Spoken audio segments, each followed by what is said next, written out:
can be a bit daunting when you're faced with something new.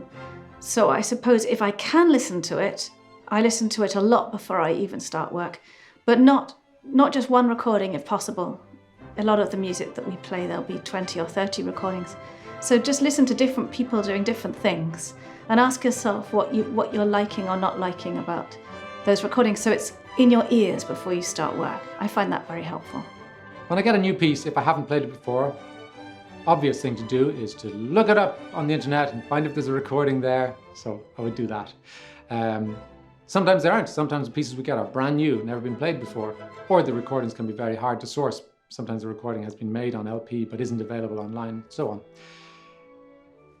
You start playing a piece, and it's very good to play it slowly to kind of figure out what the technical difficulties are, and then to play it fast.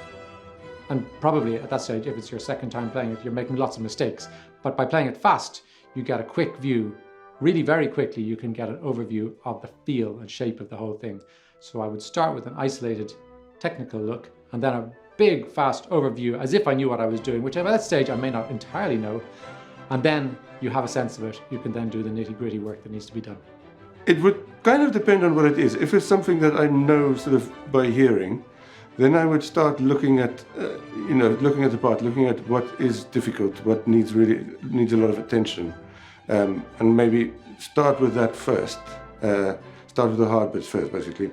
But if it's something that's completely new, then one has to sort of just start from the beginning and go through and identify what you need to do. And it's always helpful in that case to have a score, so to know what other people are doing as well at the same time, really.